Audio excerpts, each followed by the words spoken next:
So welcome everyone to this last day of the 34th Brazilian Mathematical Colloquium. I thank you for being still with energy for mathematics. So it is my great pleasure to introduce the last plenary speaker of this colloquium, which is Claudia Polini. So Claudia is an international leader in the field of commutative algebra. She graduated from the University of Padua, and then she did her PhD at Rutgers University under the supervision of the great Brazilian algebraist Volmer Vasconcelos. And she's now professor at the University of Notre Dame and also the director of the Center of Mathematics of Notre Dame. Claudia has made several important contributions to commutative algebra and also its relations with algebraic geometry, including the theory of blow-up algebras that she's going to explain to us today. She is editor of several mathematical journals, including the Proceedings of the American Mathematical Society and the Journal of Algebra, and she's a fellow of the American Mathematical Society. Claudia is a good friend of Brazilian mathematics. I asked her how many times. She told me she was in Brazil, and she told me that this is around her 20th time, so I hope this is only the 20th of many, many more. And thank you for coming here, Claudia, and today she's going to tell us about blow-up algebras.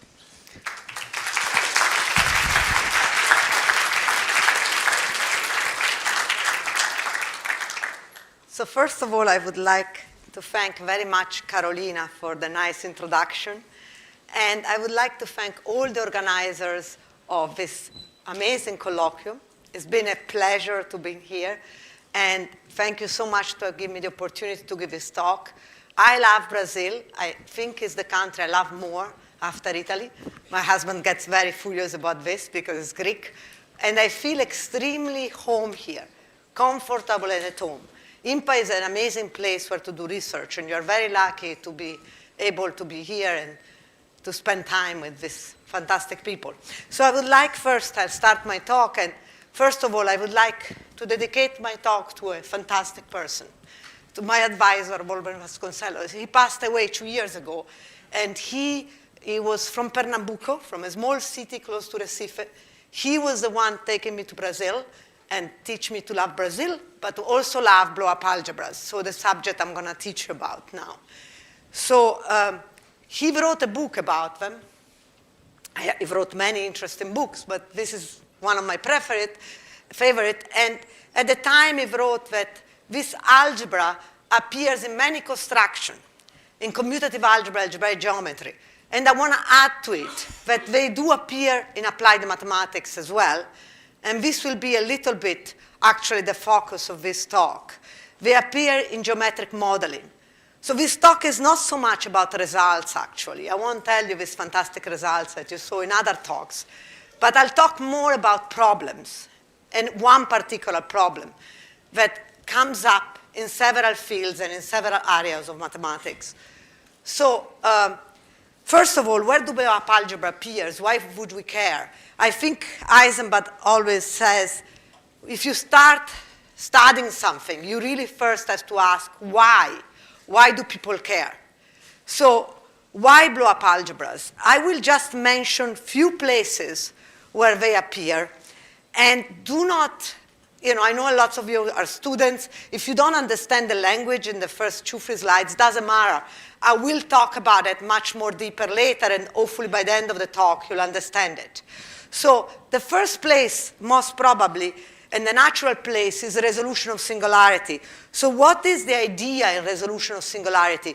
You have a variety, and this variety may have singular point, okay, which you don't like. And for this reason, you are looking for another variety that looks almost everywhere like the one you started with. However, the new variety should be smooth, should be nice. And algebras that are associated to this resolution of singularity are exactly blow-up algebras. And that's where their name comes from, because usually we resolve singularity by blowing up, and that's why the name. So where else they appear? But if you have a map, a rational map between projective spaces, you usually are interested in the images, in the close image of the map, or on the graph of the map. And again, blow-up algebras are the algebraic representation of this image and this graph, and we'll see this much more. So in particular, they come in geometric model and computer-aided design, because there you often have curves or surfaces that are given parametrically. So they are the images of rational maps. And so in this case, you want to have not just the parametric representation, but the implicit equation, because are easier to work with, as we'll see later. And to get the implicit equation here is very important how much it costs us computationally. And somehow, to cost us less, we have to use blow-up algebras. And we'll see this later on. Then there is another important aspect. This is actually a very classical field of study. There are many books written about it, like curve singularities. We care about curves, we care about singularity of curves, and somehow there is a correspondence between the singularity of the curve and the defining equation of what's called a Riesz algebra, which is a particular blow-up algebras. Okay? Now, the third slide on this introduction, unfortunately, won't talk about the talk, but I thought this is a natural place where to talk about equisingularity theory, since in Brazil, there is many, many results about it and many papers written by Brazilian mathematicians on this. So if you have, so what is actually the goal in equisingularity theory? The goal in equisingularity theory, you have a family, of variety. For example, in this case, this Witten umbrella is a family of curve. You can think of it as total space is the Witten umbrella, but you can cut it out, and every time you get a curve. And the idea is that you want to see when, all the curve in the family or the variety are equisingular. So when the space is topologically trivial, or all of them have very Witten equisingular. So they have the same equisingularity condition. And the idea is to find a criteria, ideally, that does not depend on the total space, but you can just check on the individual member of the family. Like in this case, you could see this Witten umbrella is not equisingular, because most of them are nodes, but at origin you get a cusp. Okay? So Tessier was the first one to prove that the equisingularity of the family actually can be checked, can be written in terms of integral dependence of some ideals or modules, okay? And actually the numerical condition, the numerical invariant that you use to test this integrality, this integral dependence, are either Miller number or some number called multiplicities. And the point is that both integral dependence and multiplicity, the natural place to define them is blow-up algebra. So blow-up algebra are the natural environment where you can define what does it mean for two ideals to be integral dependent. How do this number come out? They come out, multiplicity are really the generalization of the green algebraic geometry, but the natural place to define them in local algebra is using blow-up algebras. So this should be really a reason to study blow-up algebras. Okay, so let's go back to resolution of singularity. So let me start basic, okay? This was maybe lots of words and you didn't understand much, so let me start basic. So what are algebraic variety? Algebraic variety, loosely speaking, are just zero loci sets of polynomials. So you have a set of polynomials. It could be as many as you want, okay? And you're looking at all the zeros, okay? And this is an algebraic variety. Obviously, we don't like to deal with so many polynomials, but there is a very, very famous theorem of Hilbert basis theorem, that tells to describe an algebraic variety, any algebraic variety, it's enough to look at finitely many polynomials. So you can just look at f1, fn, and look at the set of zeros of f1, fn. And that will give you an algebraic variety. And furthermore, I can just look at the set of zero of f1 and then intersect it with the set of zero of f2, and so on. So every algebraic variety is just the intersection of finitely many hypersurfaces. Now, if you're interested in smooth variety are the nicest one, and they correspond to manifolds. Unfortunately, most variety are not smooth. However, we can, according to a famous theorem of Hironaka, he got the Fields Medal for it, in characteristic 0, we can always desingularized. Okay? We can always get rid of the singularity. Notice in characteristic P, this is still an open problem, a very important open problem in the area, the main open problem in the area. Now, so what does Hironaka's theorem tell us? It tells us that if you start from any variety, so my variety could be even badly singular, there exists a smooth variety X. And a proper is a technical term. It just means that pre-images of compact are compact. Birational morphism, birational means that is an isomorphism almost everywhere. So your X looks like V almost everywhere. Morph is pi, so that X projects down to V. So I can replace, in a lots of application, V with X's if I don't care about the finitely many points where it's singular. And how do you obtain such X? You obtain such X by blowing up, okay? I mean, that's one way to get it. And that's why X is called sometimes the blow-up.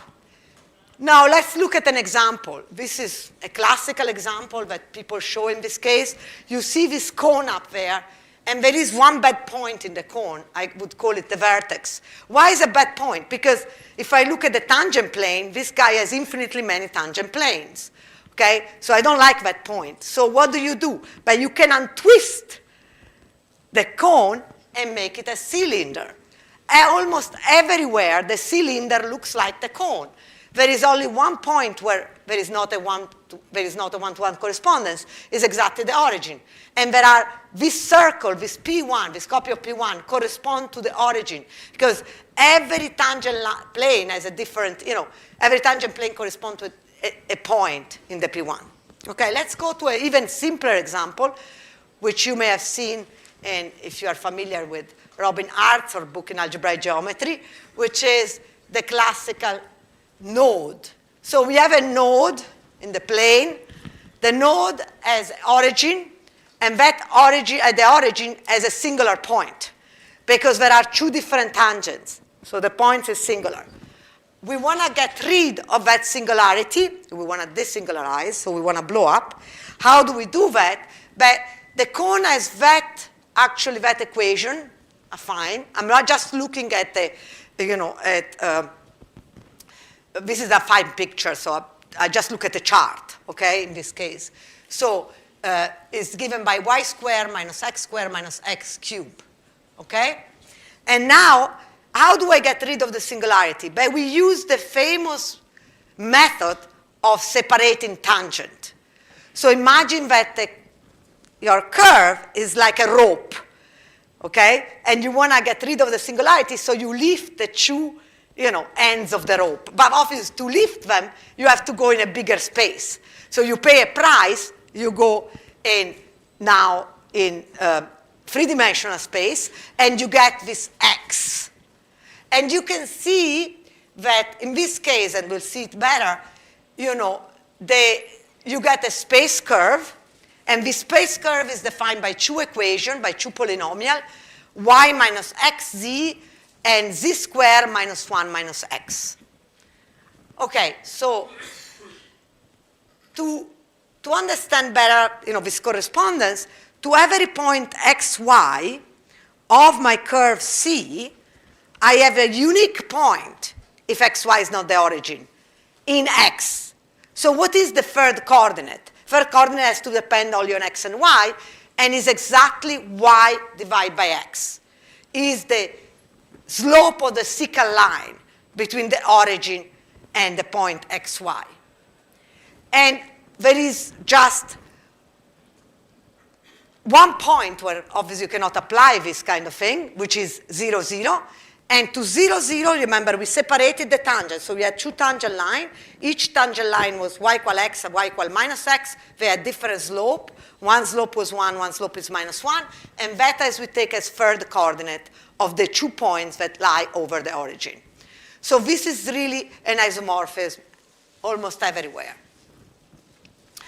Okay, so now what is the algebraic picture? I'm an algebraist. So what is the algebraic picture that corresponds to the blow-up?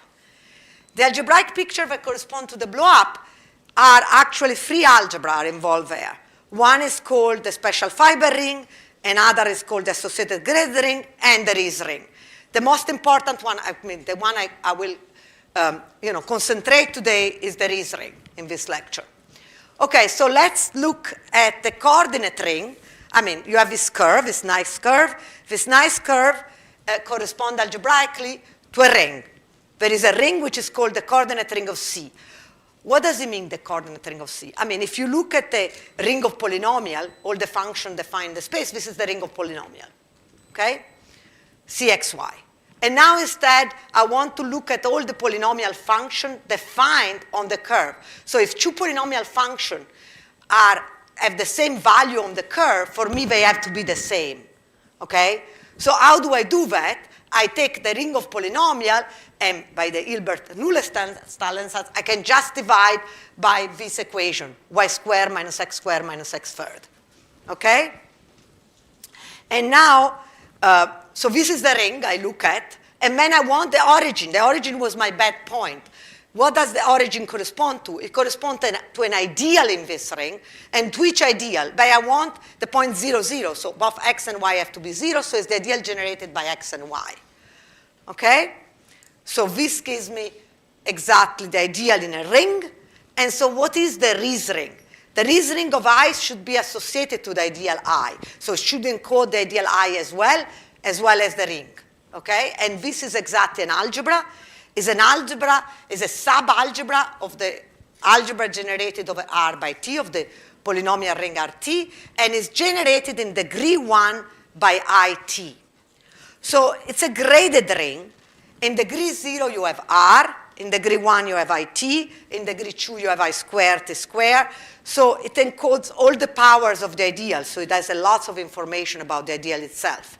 But now, to be concrete, let's go back to our picture so we can see it in the picture. So in the picture, remember, I just had a chart, and a fine chart. So instead to consider the Riesz algebra, I have to consider the dehomogenization of the Riesz algebra. Okay, this R adding y over x. So this was my ideal I that corresponds to the origin. Here is the coordinate ring of the curve.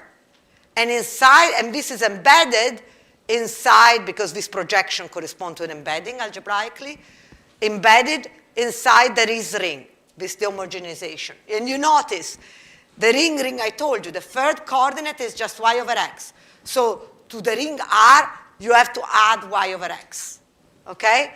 And now I want to write it as a quotient. Remember, this was correspond to a space curve, so it's a quotient of a larger polynomial ring. You need the variable z as well.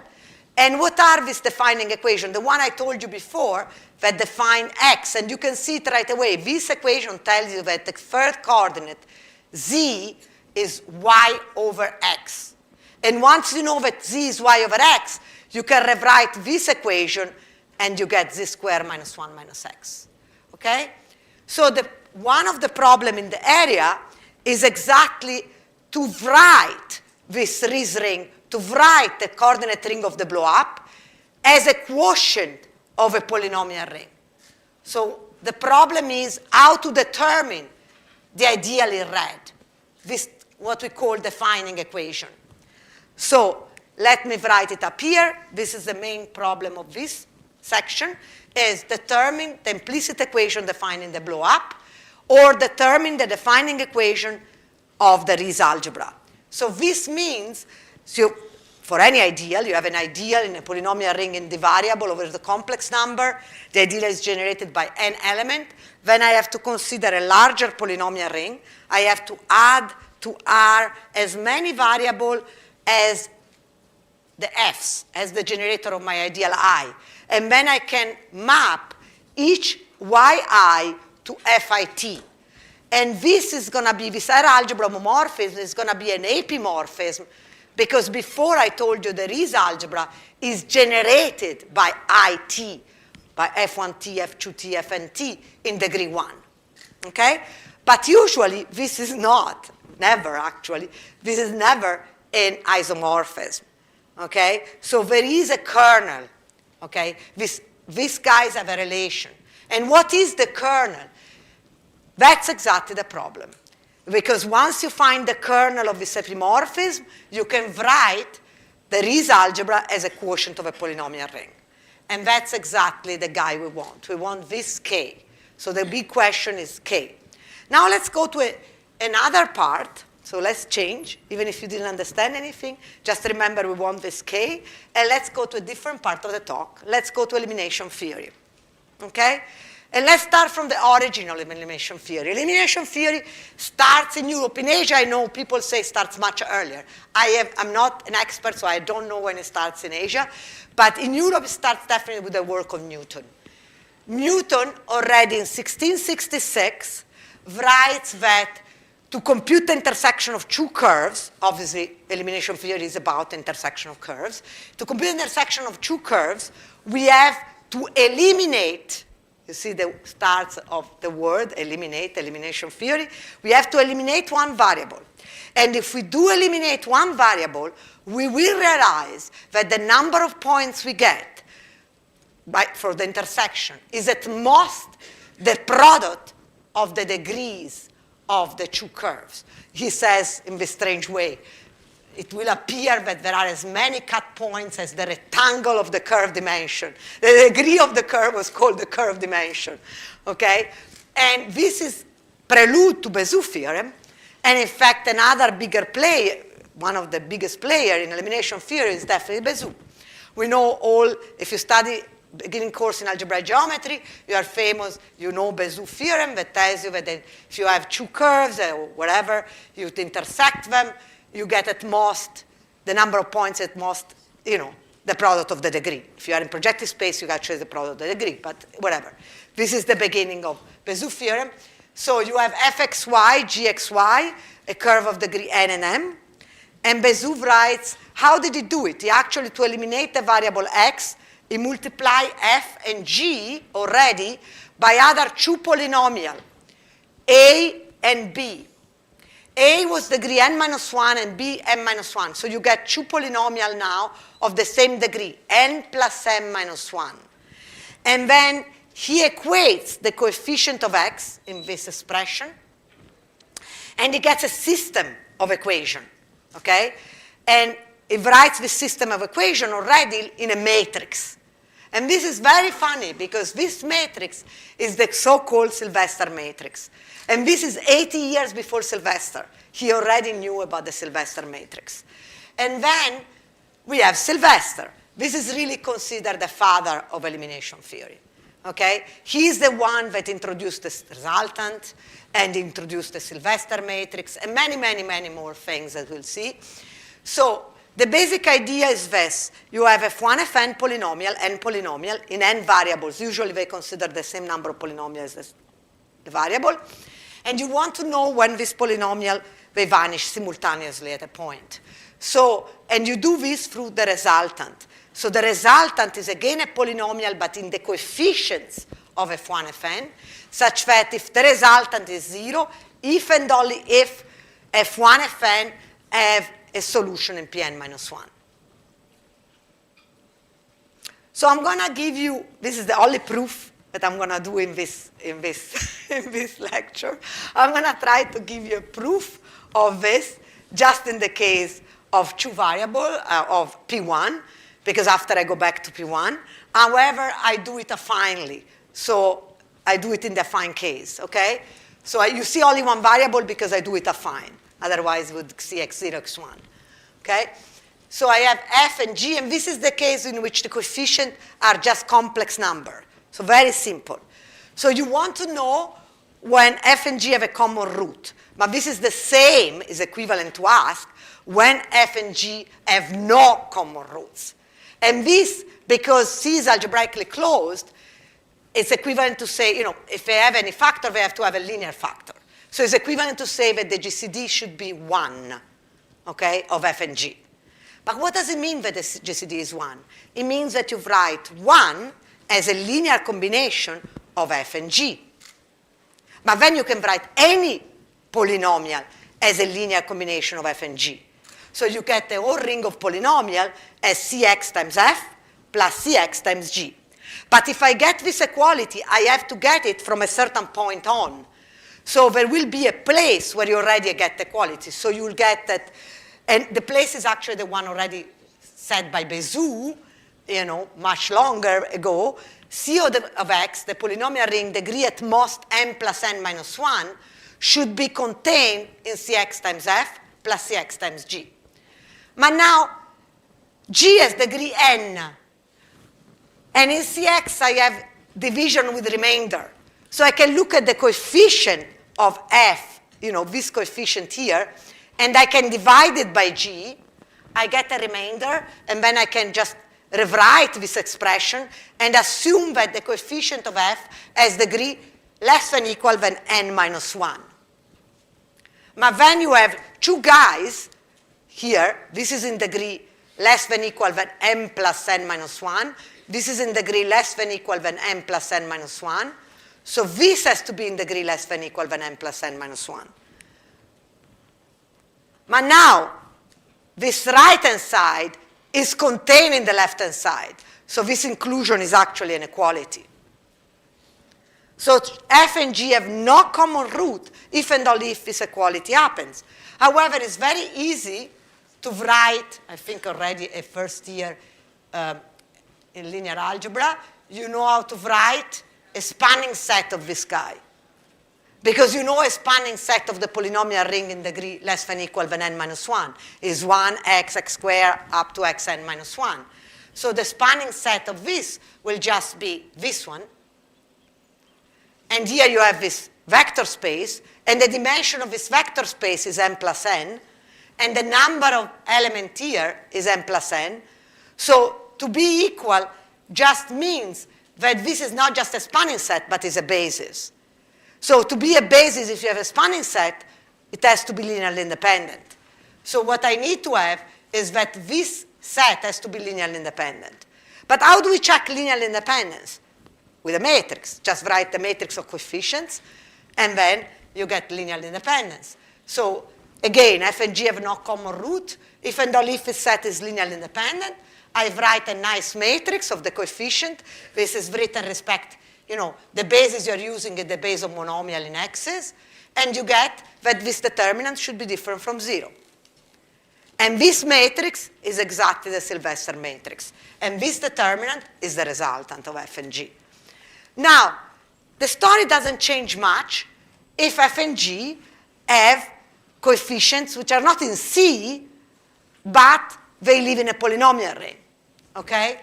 So if you have two polynomials in cxy, I can think of them as polynomial in x's with the coefficients in y.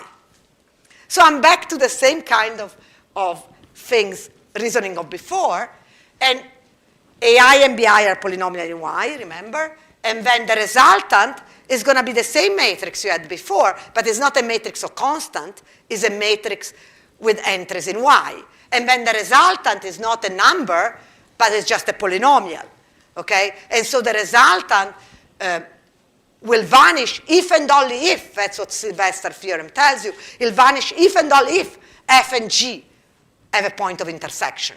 So why is that true? But actually not only, the resultant gives you the point of intersection. So you have f equals 0, g equals 0. They are my two curves. I want to know if they intersect. Lambda, I project the point of intersection, the y-axis. Lambda is the y-coordinate of a common 0 of f and g, if and only if f of x lambda and g of x lambda, now two polynomial in the variable x, like before with complex coefficient, have a common 0. But I solved this problem already. I proved it. I just have to look at the resultant. But now I can write this as the resultant with respect to x of f and g, the one I just showed you before, that has entries polynomial in y, and I can evaluate it at lambda, and that should be 0. So this is if and only if lambda is a root of the resultant. And notice, once I get the root of the resultant, I get my lambda, I can plug back and find my x's. So I actually get the intersection point. So what happened after Sylvester? But lots of people used elimination theory, actually, in the 800, until the 1930. In fact, even Riemann used them to study the genus of algebraic curves. So resultant and elimination theory was a very popular part of algebraic geometry. And then it was abandoned because Eminator did not like them. She didn't even make a secret that they didn't like her. So the whole school did not like her. And Grothendieck also disliked them.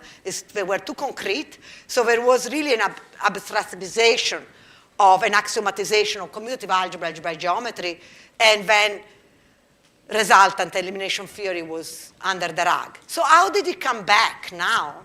But it came back already in the 70s in the work of Bianca, in the work of Burkberger, the guy of Grober basis, of Joannalou, and actually very, very important paper of Joannalou about resultant in very fancy journal like the Annals. And he, in 1970, Bianca, a big supporter of resultant elimination theory, wrote a famous poem at the Congress of Mathematicians. He said, "Polynomials and power series, may they forever rule the world. Eliminate, eliminate, eliminate. Eliminate the eliminators of elimination theory." So really, he was a big supporter. Okay, now let's go to the third part of the talk, and let's talk about applied mathematics. So this, if you have in geometric modeling is a very important field in applied mathematics, and actually is a, it's quite old, it's 50 years old. So for some fields in applied mathematics, it's not so new. And, there, we often have, actually, one of the big things there is parameterized curves and surfaces. Usually, this is done over, in the affine case, and over the real, okay? We are going to do it over the complex number, and we are going to do it projectively, so in projective space. Why? Because then we can use the tool from commutative algebra, algebraic geometry, okay? So I have three polynomial, homogeneous, so I often call them forms, of the same degree in Cx0, x1. Cx0, x1 correspond to P1, okay? And I have a map from P1 to P2, a rational map. That's why defined almost everywhere. In this case, I could even define it over almost everywhere, but doesn't matter. And then the image is a curve. A curve that is parameterized, the closed image, by F0, F1, and F2. I mean, if you want, you can think about, I mean, this is not, not algebraic, but you can think about the circle that is parameterized by sine x and cosine x. You do that in calculus all the time, okay? So when you move the parameter x, you go around the circle. And this is the same idea. All right, so what's the problem here? The problem that looks very different from the problem I put at the beginning is determine the implicit equation defining this curve in P2. So if you want, find f such that C is the locus, the set of 0 of f, okay? Or equivalently, write the coordinate ring of C. The coordinate ring should be a polynomial ring, C of y0, y1, y2, modulo f. And this is a very important problem in commutative algebra, in algebraic geometry, but also in applied mathematics, in CAD, in computer-aided design. Why? Because you have this curve given parametrically. And this is very, very good, or surface, for visualization purposes. It gives you tons of points right away, in the point, or in the surface, or in the curve. However, if I give you a given point, and I tell you whether the point belongs to the curve, then it's much easier to answer if you have the implicit equation.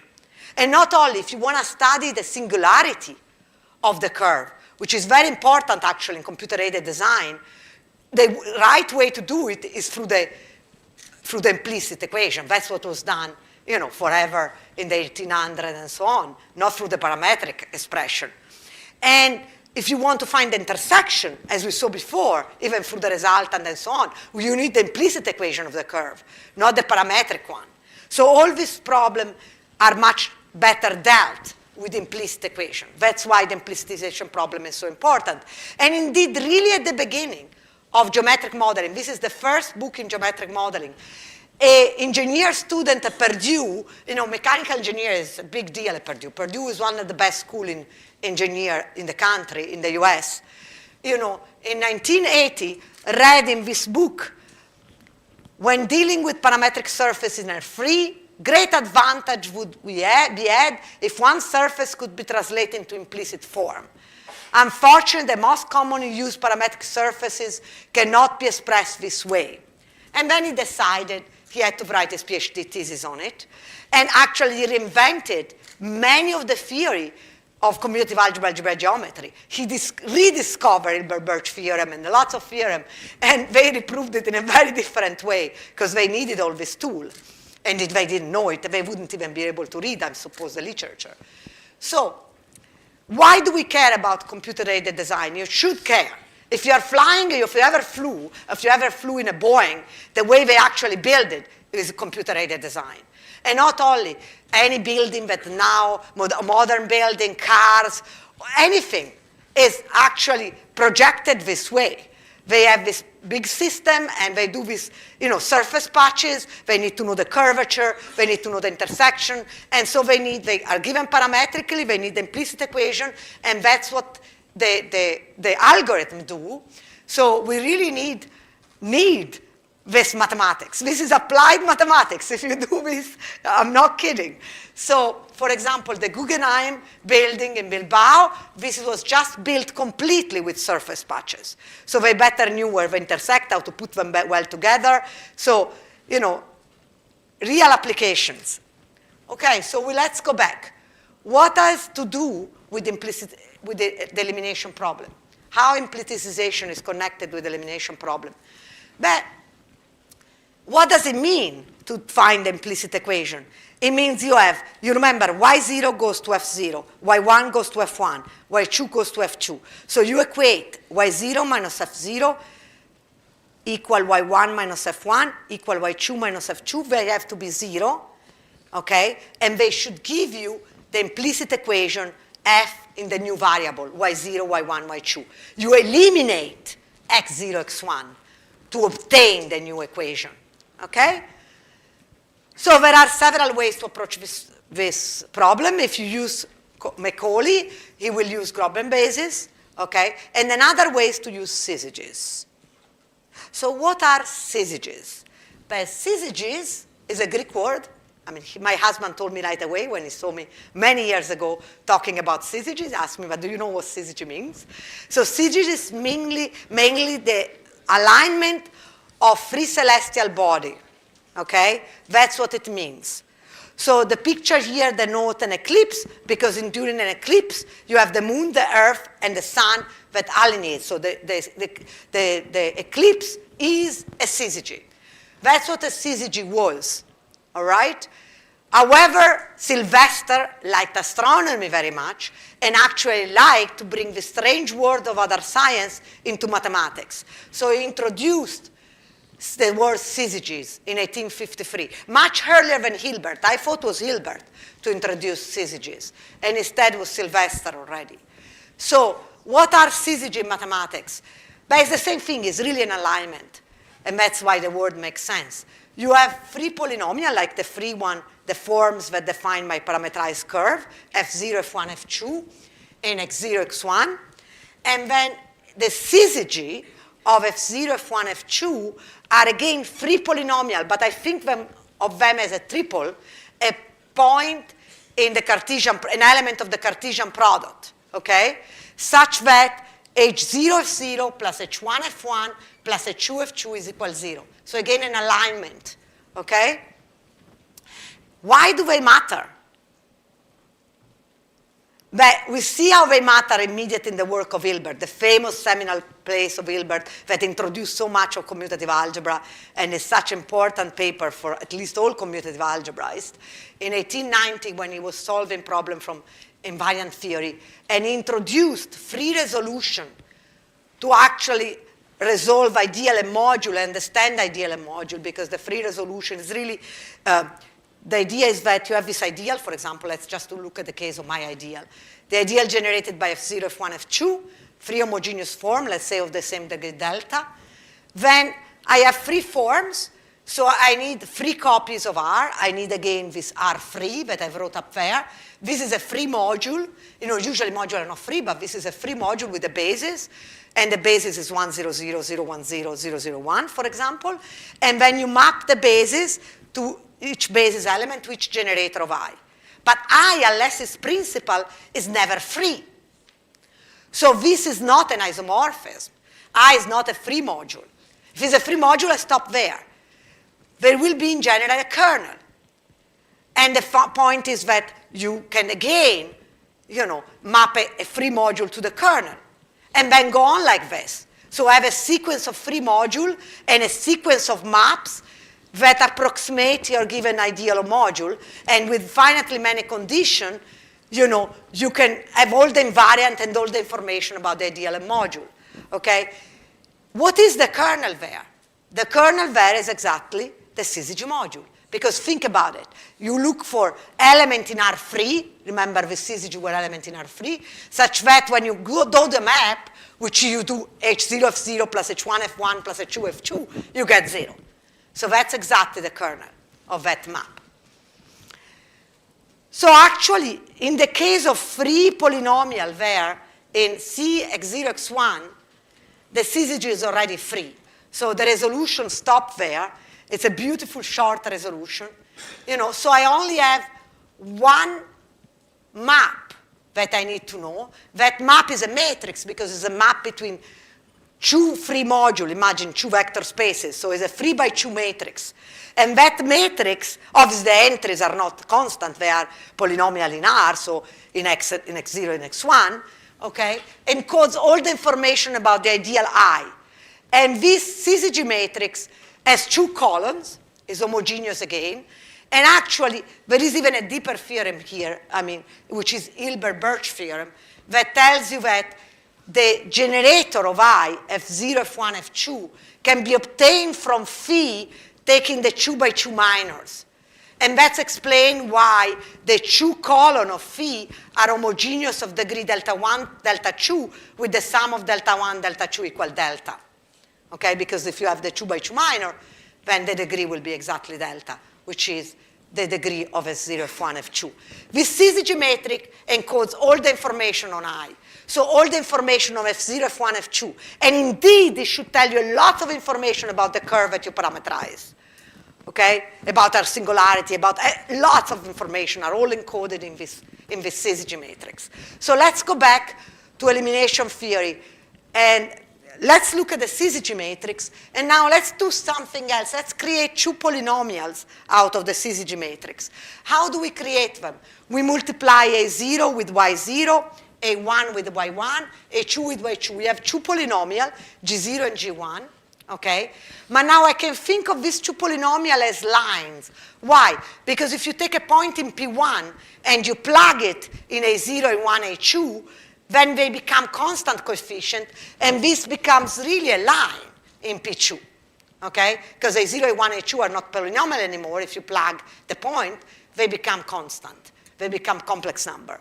And then I have two lines. And these two lines, they vanish when I put YY equal FY, if I substitute FI for YY, because they were syzygies of F0, F1, F2. And so they are called moving lines because they follow the parameterization, so they swap the curve. So let me actually show you a picture of this. When you have a parameterization, as I told you, like the circle and sin x, cosine x, there is always a point that is a moving point that describes, when you vary along P1, that swaps the curve, okay? Imagine a little ant that walks along and describes the curve. So there is always this moving point. And now, because the moving line vanish when you put YY equal FI, it follows the parameterization. But the second moving line follows also the parameterization. So they intersect at a moving point. So it means that they swap C. So to compute the defining equation of C, I just want to compute the intersection of two moving lines. But remember, elimination theory was about intersection of polynomials, of curves defined by polynomial. So you have these two moving lines, which are really polynomial in x and y's in two sets of variables, and I want to know where they intersect. And this is a problem in elimination theory. And now instead of write them this way, do this. Change, write them a polynomial in x 0, x1. Then you can even dehomogenize, goes to define, and you again get to my problem that I actually prove for you. Because the coefficient doesn't matter that we're in y or y0, y1, y2. This is solved with the resultant, with the same proof that I gave you before. So to find the intersection, you just do the resultant. And I say respect to x0, x1, not just x, because this is the projective case. And I don't get f on the nose. I may get f to a degree of phi. What is the degree of phi? It's how many times the little ant goes around my curve. Okay? That's what it is. Obviously, in this case of curve, I could also reduce to the case in which the degree of phi is 1. But it's okay. Reparameterizing. But it's okay. You may go around multiple times, so that's what it is. But we got the locus. Okay? We got the f this way. So why blow up algebras if elimination theory answer the problem in computer-aided design? Because computer-aided design is an application problem. And computers are limited. We don't have an infinite computer. So we care also how long does it take. Okay? And the matrix could be huge, depending on delta 1, delta 2. So the problem is not solved. And then already Sedeber and Chen prove a theorem that actually was very interesting to us, commutative algebra much later. They prove that you can actually, if you have a rational quartic is parameterized by free homogeneous polynomial of degree 4. Okay? So in this case, actually, the Sylvester matrix is not so bad. It would be a 4 by 4 matrix. It's not so bad. But, it's actually, you can get the implicit equation by a 2 by 2 determinant, which is much easier to compute with a 4 by 4. And what are the rows? In the other case, where the coefficient of the syzygy lines, the moving lines, which were just linear in the y's. In this case, depends on the singularity of the curve. A quartic can have two kinds of singularity, roughly. Either a cubic, a triple point, and that means that there are free, if you count them properly, there are free tangent at a singular point, or just double point, where you have two tangents if you count it properly. If the worst singularity is definitely a triple point. If you have a triple point, then the rows are one linear and one cubic. And if you have instead just double point, they are quadratic. And this is not just true for quartic, it's true for any curve of degree delta. If there is this particular singularity of degree delta minus 1, which is equivalent to say that your curve can parameterize by a line, okay, then you just put the line through the singular point and you parameterize it. Then you can always write the implicit equation as a 2 by 2 determinant. One row will be linear and one row will be of degree delta minus 1. So where do these moving curves come about? And what's the connection with the Riese algebra? So first of all, the idea here is that you should write the implicit equation as a determinant of a small matrix whose entries are not linear in the y's, but may have higher degree. Okay? And that's really the problem. And more singular the curve, so there should be a connection with the singularity of the curve. Simpler should be the description. So what are moving curves? How do we find moving curves? How do moving curves arise? But let's look at the set of moving curves following phi, the parameterization. We understand they are polynomials in y. They may have high degree, not just be linear. And when I substitute the f's for the y, I have to get 0. So again, they are kernel. They sit on the kernel of an R algebra homomorphism that sends yi to fi. I have to keep the degree. If y has degree 3, I have to put f to degree 3. So that's why I put a little t. But you already saw this algebra homomorphism. It was the algebra homomorphism that defined the Riese algebra. The image of this is the Riese algebra. So this K phi is nothing else but the kernel of the Rees algebra. So the set of moving lines is the same kernel that we wanted in problem 1 or resolution of singularity. It's the defining equation of the Rees algebra. So problem 1 and problem 2 are the same. And the problem is really, oh, I went back instead to go ahead. Sorry, guys. Yeah, I don't know what it's doing. Now it's going on. Okay. So the new problem, and this is considered actually, if you talk with computer-aided design, the 21st century problem in computer-aided design, is really to compute this minimal system of generator and to understand how the singularity of the curve or the surface have to do with the generator of K. So this is really a very important problem in commutative algebra, algebraic geometry, and computer-aided design. And I would like to say that if you look, the syzygies are already, the moving line are already element of degree 1 in K, okay? So they are called the linear equation of the Rees algebra.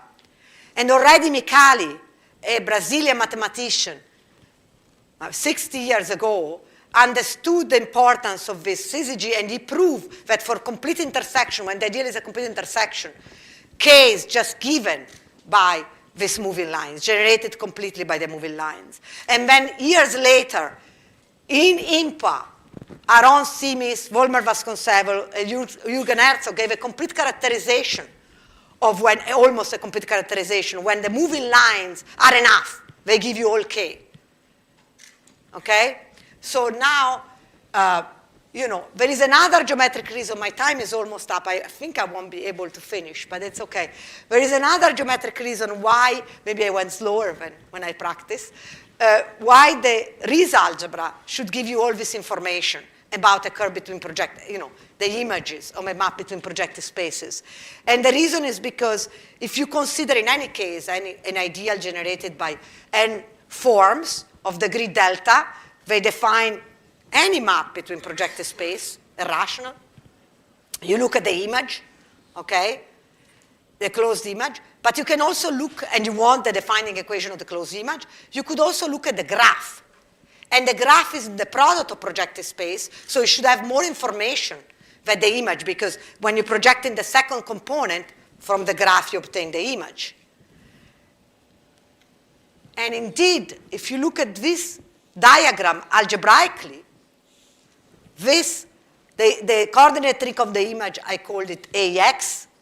The coordinate ring of the Rees ring, of the graph, is the Rees ring. And from the Rees ring, you get A of X right away. If you have the Rees ring written as a quotient of a polynomial ring, and two sets of variables, X and Y, you send the X's to 0, and you get immediately the coordinate ring of the image. So really finding K, in particular, gives you the problem of implicitization.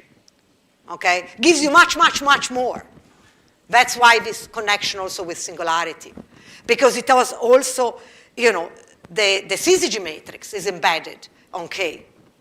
So the problem now is really how do we compute K? And as I said, this talk is not about results, it's about problems. Because this problem is completely unsolved still.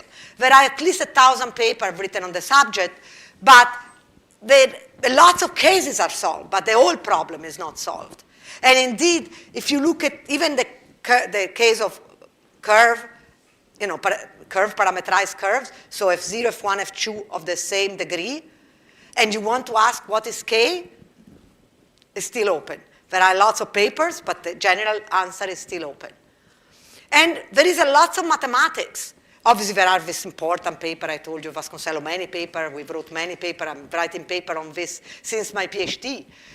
However, every time we twitch the assumption on I, you have to completely find new methods, which is a good richness of the area, because there are so much mathematics that has been developed because of that. In fact, if you were the talk of Ulrich, it just show you how to compute this for a class of ideals.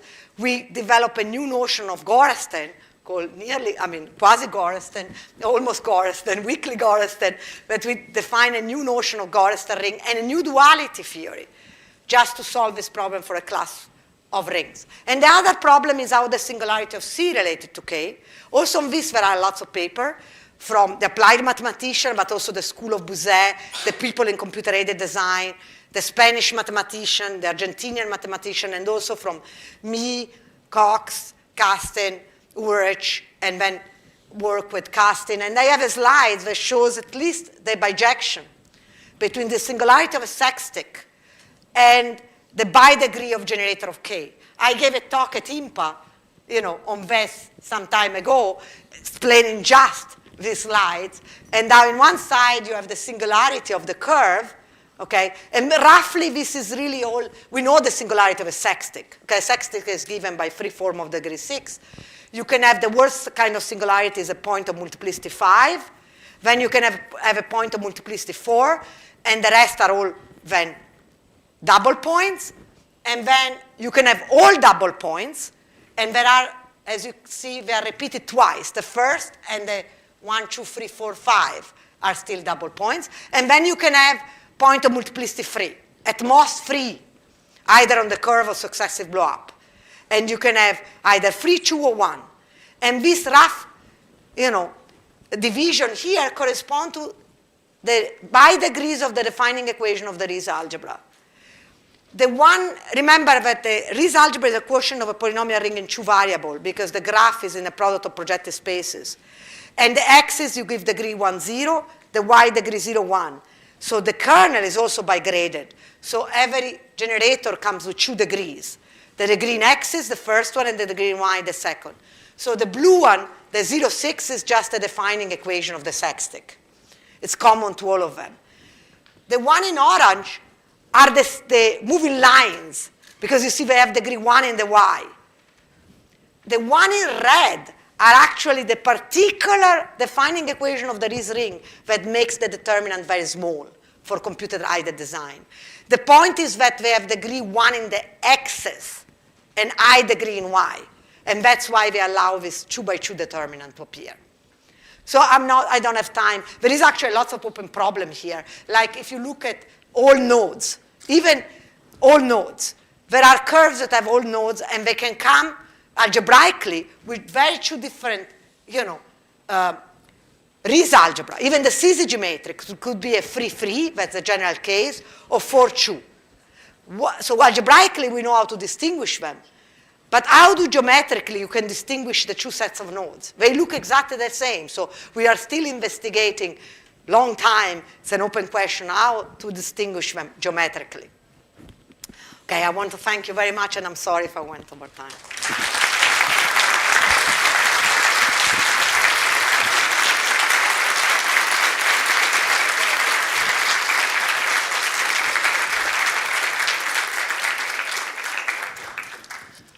Are there questions for Claudia?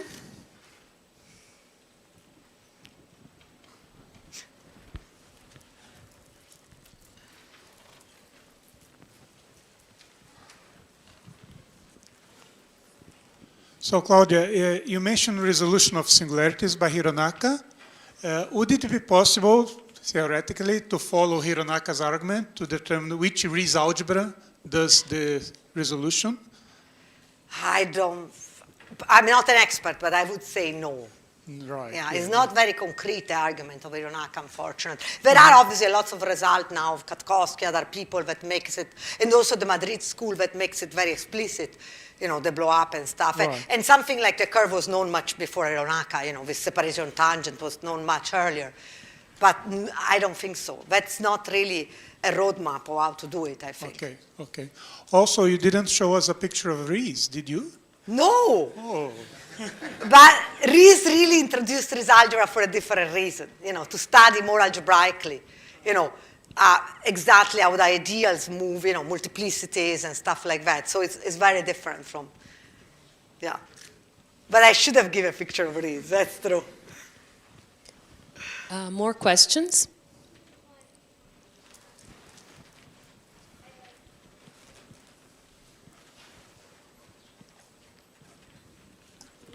Thank you, Claudia.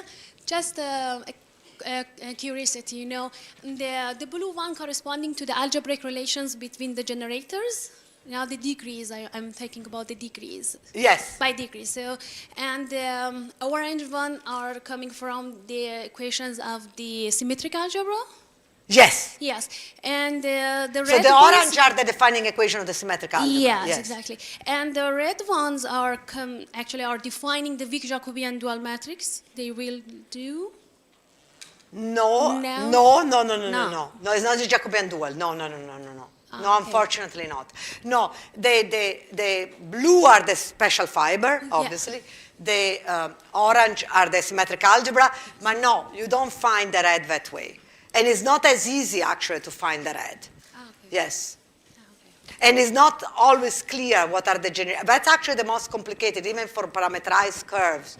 We have a method, we can solve it completely in the case in which if the Hilbert-Birch is 2n, or you know, the 2 is balanced, and the 2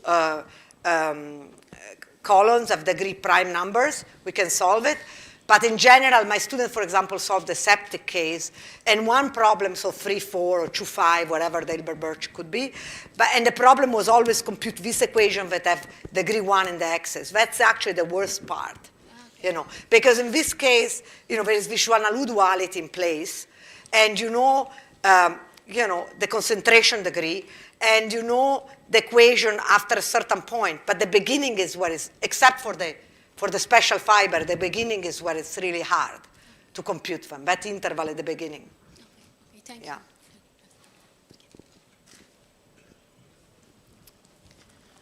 Are there more questions for Claudia?